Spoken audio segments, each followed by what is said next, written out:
A very good morning to all of you students. Welcome back to the class once again. Hope you are all fine and happy by the grace of our Almighty Allah. So we are going to discuss about Mughal relations with other rulers. How were their relations with other rulers? And what were they very cruel? Were they very harsh? Let us see how were they were doing, and especially Akbar. We were talking about Akbar nowadays, no? Discussing. The Mughal rulers, they campaigned, means they fought constantly against the rulers, whoever refused to accept their authority. Whoever will not accept the authority, whoever will say, no, I will not accept you as a king, then the Mughal rulers, they used to fight with them in the battlefield. And if the other person wins, then okay, there is no issue, don't accept me as a king. But if you lose in the battle, you will have to accept. So the rulers who knew, or you can say who knew well in the beginning that I would not be able to win from the Mughal ruler like Akbar from his large army, then they used to accept his authority well before the battlefield, well before the fight. They don't used to fight with Akbar, and they used to accept him as a king because Akbar was not a very you can't say that he was a very bad person. He was a good one. He used to take care of all the things. So let us see, move ahead. Many other rulers also joined them willingly. Willingly, and willingly means खुद से. As the Mughals became very powerful. So other rulers who knew that Mughals are very powerful, they have a large army, so they can defeat anyone. So those rulers, they joined willingly because you can see the Mughal were very powerful.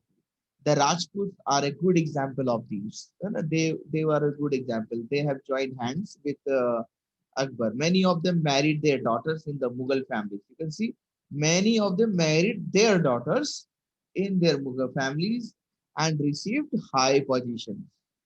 But many Rajputs resisted as well. It means few of them were also there who was not ready to accept Akbar as a king, to accept the authority of Akbar or Mughal dynasty. So they refused as well. So there were many Rajputs who were against Akbar as well. So what they will have to do, they will have to fight with him in the battlefield. And if they will defeat, if they will lose the battle, they will have to accept. One of the example you can see, the Sisodia Rajput of Mewar refused to accept Mughal authority for a long time. So the Rajput of Mewar, they were known as Sisodia Rajput. They refused to accept Mughal authority for a long time. But one and at the end, what happened? Let us see. Once defeated, however, they were honorably treated by the Mughals.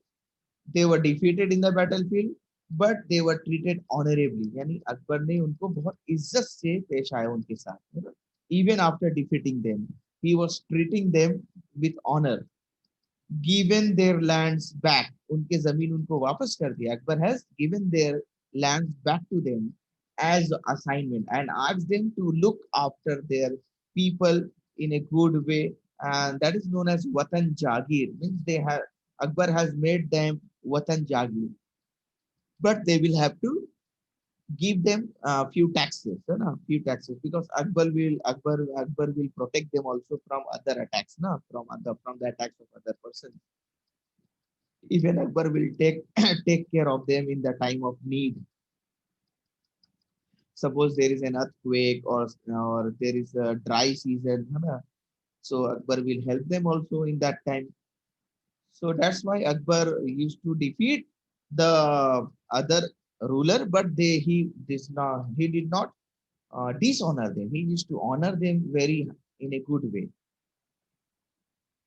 The careful balance between defeating but not humiliating, है ना. Humiliating का मतलब क्या होता है? किसी का मजाक उड़ाना, क्रश कर देना, उनकी बेइज्जती करना, है ना, उनके ऊपर जुल्म करना.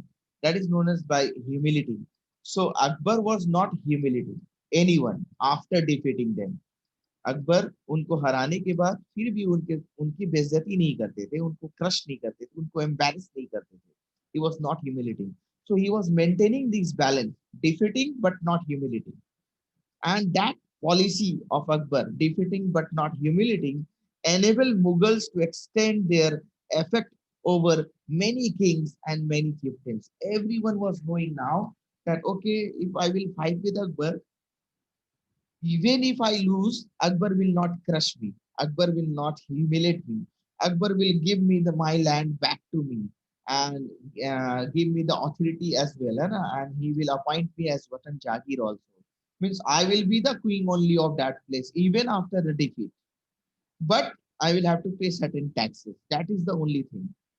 So many of the rulers who fought and came back. They got back their land. Even Akbar not had humiliated them, not crushed them. So they were happy to see Akbar as a king as well. So this balance was very difficult at that time to maintain by the other Mughal rulers. The other Mughal rulers were not able to maintain this balance. What balance we are talking about? Defeating but not humiliating their opponents, है ना? अपने opponents को humiliate नहीं करना, उनको crush नहीं करना, ये balance बना के रखा था अकबर ने. And that is why he ruled for more around 50 years. He ruled for almost 50 years. He ruled in India because of this type of policies. He was offering the people not to fight with him, just accept him as a king. So many of them accepted him as a king. Many of them even offered their daughters for marriage, and they received high positions. You can see all this. So this was the relation of Akbar, especially Mughal rulers with other rulers. But it was difficult to maintain or keep this balance all the time. Yes, because the thinking that Akbar was having, the same thinking was not there among all the Mughal rulers. Many of them were having the same thinking, but not all. So this was very difficult to maintain all the time, this type of balance. Aurangzeb, you can see, insulted Shivaji when he came to accept Mughal authority. So you can see Aurangzeb was also one of the Mughal ruler, but he was not having this type of thinking. He insulted Shivaji, and that's why Shivaji went against Mughal dynasty, Mughal rulers. So now we are going to discuss about Jahangir, the next king after Akbar. He was also known as Salim also.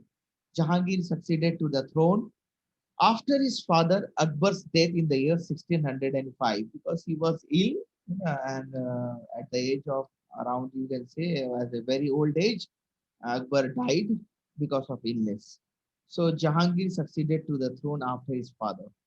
When he ascended the throne, he took the title of what? Nuruddin Jahangir. Means he took this title that I will be known as Nuruddin Jahangir, which means what? Conqueror of the world. Means he was saying that I will conquer the whole world. Means I will be the only one ruler in this whole world.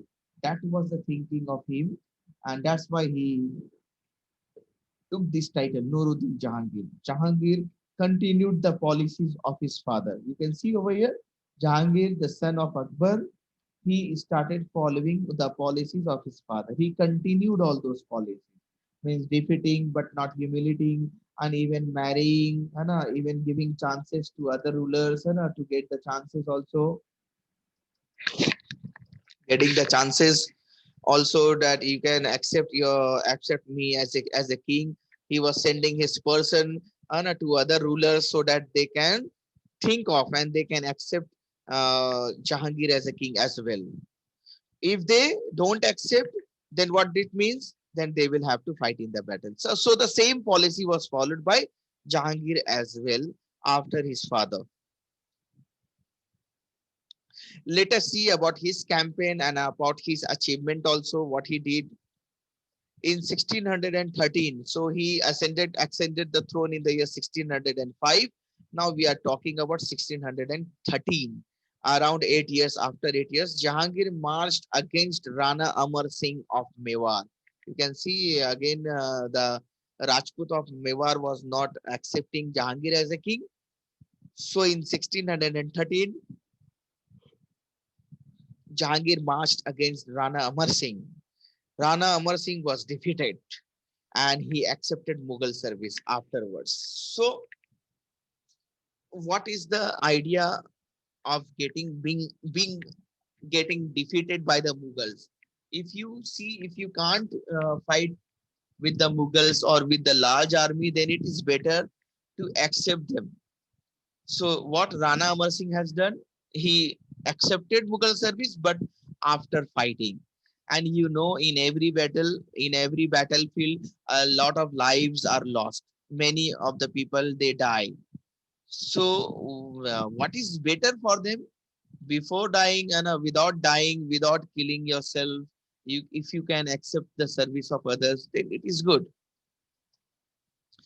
Jahangir also conquered Kangra, Awadh, and Bengal and brought them under his control. So, like Akbar, his father, he was also doing the same thing. He was also conquering places, one places from other places and places to places, and he was adding them under his control. Jahangir next turned his attention towards the Deccan, where Malik Ambar had declared himself the ruler of Ahmednagar. See, you can see over here, Jahangir turned his attention towards the Deccan, where this person, Malik Ambar, was declaring himself as the ruler of Ahmednagar. He was not accepting Jahangir as the ruler. He was saying that I am the ruler. So what will Jahangir do? Jahangir sent his son, Prince Khurram. Now you came to know about the name of the son of Jahangir also, Prince Khurram, to campaign against Malik Ambar. Although Ahmednagar was conquered in 1616, so in 1616, the ruler of Ahmednagar, Malik Ambar, was defeated by Prince Khurram, and Malik Ambar declared, you can see declared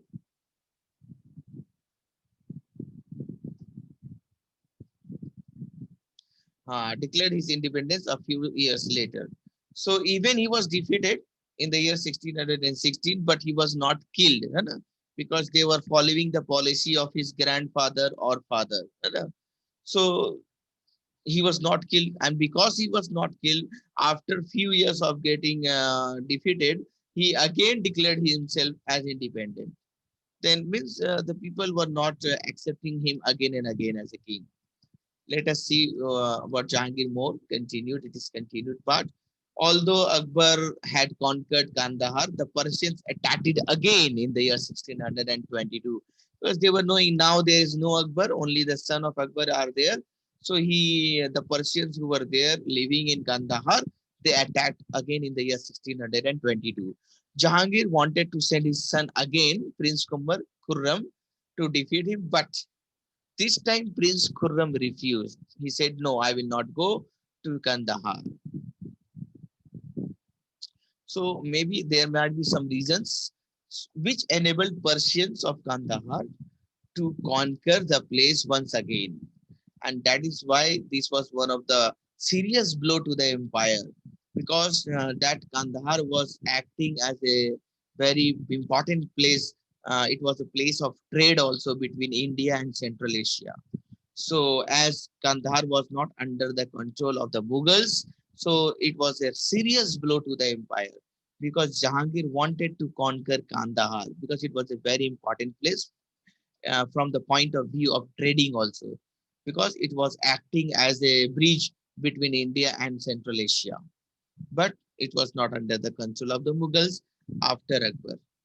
Less successful campaigns were also launched against Sikhs and Ahams also.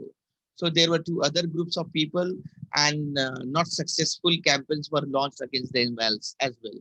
And those were Sikhs and Ahams. Let us see who are these Ahams. Ahams किसको कहते हैं? Let us see.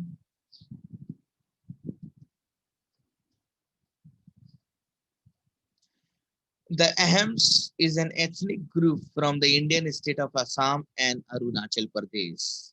So these are the group of people, they are known as Aham, which are from Assam and Arunachal Pradesh. They are the mixed descendants of the Thai people, है ना? Thai people. कि ये लोग mixture हैं. They are the mixture of these Thai people who reached Brahmaputra Valley of Assam in the year 1228. You can see long back. So they reached Brahmaputra Valley of Assam in the year 1228, and they mixed with the people of Arunachal Pradesh as well, who joined them over the course of history. So these people are from especially Assam and Arunachal Pradesh, the Ahams. So Jahangir was not very successful in capturing these places, Assam, Arunachal Pradesh, and even in Punjab, you can say six. Prince Khurram, who was the future emperor Shah Jahan, rebelled in the last years, of his reign also. So Prince Khurram went against his father also, when his father was in the last years of his reign of his kingdom. So Prince Khurram was especially not happy with his father Jahangir. Let us move ahead. So before moving ahead, so our next topic is about discussing the relationship of Jahangir with the Europeans. Let us see. So when Jahangir ascended the throne when he came to when he became the king, the Portuguese, the Dutch, and the English, they were also arrived in India. They had already arrived in India. Means they were there in India. The Portuguese, Dutch, and the Dutch and the English people. ये तीनों type के लोग जो है India में आ चुके थे. Jahangir was very open-minded in the beginning, and he was very liberal. Means he was saying, okay, if they are in India, let them be. If they are trading, let them trade. Means he was not harming them. So initially, Jahangir was very open-minded with the Portuguese traders and granted them trade concessions also. So he was giving them discount also. He was giving them discount in taxes. He was not asking them to pay all the taxes, and he was giving discount to in their taxes as well. But when they attacked these Portuguese people, these Portuguese traders, when they attacked Mughal ships, then they were refused permission until they made amendments. Until they accepted Jahangir as a king and they accepted his defeat. Then only they were given permission to trade once again. But when they attacked the Mughal ships, they were refused permission to trade in India. But when they accepted him, okay, we will not fight with you, we want to trade with you, we will give you taxes or whatever you want, then only they got the permission once again. During Jahangir's reign, two Englishmen were there in India who visited at that time, and those Englishmen are William Hawkins and Sir Thomas Roe. They all visited, both of them visited India at the time of Jahangir, when Jahangir was ruling in India. William Hawkins remained in India for 3 years, that is from 1608 to 1611. And Jahangir ascended the throne in the year 1605. So 1608 to 1611, 3 years, William Hawkins were there in India. He was there in India. And Sir Thomas Roe, who visited India in the year 1615, was able to obtain trade concession from the British traders as well. So Portuguese traders were getting discount concessions from the Jahangir Emperor Jahangir. So Sir Thomas Roe contacted Jahangir, the Emperor Jahangir, and he convinced him and he got the privilege of getting concessions for the British traders as well. He also got permission to set up a factory in Surat as well. So you can see Sir Thomas Roe was getting the permission. He got the permission to set up a factory as well in Surat. So that is good. And they left behind a detailed account of Jahangir's court and administration as well. So they have written a lot of things about Emperor Jahangir, that how was he ruling the country, and who were the people in Jahangir's court, and how was he taking decisions, how was he dealing with the Englishmen, with the Portuguese and the traders, and how was he dealing with the other rulers. So a lot of things they have written at that time about Jahangir, and those information are helping us to know about Jahangir and his administrative policies as well. So great, big thanks to all these William Hawkins and Sir Thomas Roe, because they have written a lot of thing about Jahangir, and we come to know with them with their help. So that is why I'm passing great thanks to these people who has written about the great rulers like Jahangir, Akbar, and many other also. So that is all in this class, my dear students. If you have any doubts or questions, then you can raise your questions in the comment section of YouTube channel as well. and stay at home and stay safe, my dear students. That's all in this class. Bye bye. Take care.